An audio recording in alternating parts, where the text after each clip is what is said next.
रेत के ढेर के नीचे से धीरे धीरे राज ने होश संभाला। पेट में फंसी लकड़ी की टहनी उसकी सांस रोक रही थी। किसी तरह खड़े होकर उसने चारों तरफ नजर दौड़ाई और सोने के पहाड़ का अंदाजा लगाया। फिर घिसटते हुए वहीं पहुंचा, मिट्टी हटाई और जैसे ही चमकता सोना दिखा, वहीं बेहोश होकर गिर पड़ा। दोबारा होश आया तो उसने हिम्मत जुटाकर लकड़ी बाहर निकाली, टारपॉलिन से घाव बांधा। खून रोकने के लिए उसने सूखी लकड़ियों से आग जलाई, एक टिन का ढक्कन तपाया और दांत भींचकर जलते हुए ढक्कन से घाव को सील कर दिया। खून थमा, पर वो दर्द से बेहोश हो गया। होश और बेहोशी के बीच उसने डरावना साया देखा। वही औरत जिसे उसने मारा था, अब तीर कमान ताने खड़ी थी। कभी वह उसे पानी पिलाती दिखती तो अगले पल एक भूत जैसी शक्ल में बदल जाती। इसी बीच एक जहरीला बिच्छू उसके घाव में घुस गया, लेकिन राज की नजर बस सोने पर अटकी रही।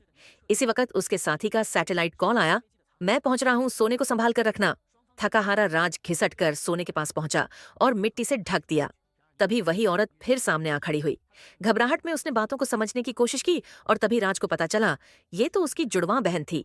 राज ने राहत की सांस ली, क्योंकि लाश को तो वो पहले ही जला चुका था। बहन को जब कुछ नहीं मिला तो वो वापस चली गई। राज चैन से सो गया, मगर जब जागा तो देखा चारों ओर आग के अलावा जल रहे थे।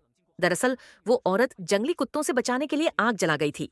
उसने दोबारा साथी को फोन किया, जवाब वही, मैं जल्द आ रहा हूं। भोला राज भरोसा करता रहा, पर उसका वक्त खत्म हो रहा था।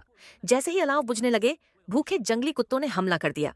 बेबस राज आखिरी बार फोन मिलाता है, पर उधर से कोई जवाब नहीं। उसी पल उसे समझ आया कि ये सब साथी की चाल थी, पर अब बहुत देर हो चुकी थी। झुंड ने उसे नोच डाला और उसकी आखिरी नजरें सोने पर जमी रहीं। सीन कट होता है। पास की पहाड़ी पर उसका साथी दूरबीन से सब देख रहा था। चारों ओर फैले खाली डिब्बे और सिगरेट की राख साफ बता रहे थे कि वो पहले से यहाँ घात लगाए बैठा था।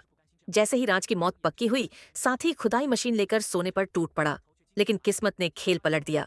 अचानक अंधेरे से एक तीर आया और सीधे उसे भेद गया। असल में औरत कहीं गई नहीं थी, वो बस चुपचाप तमाशा देख रही थी। और इस तरह लालच के खेल में दोनों मारे गए और सोने का पहाड़ किसी और का हो गया।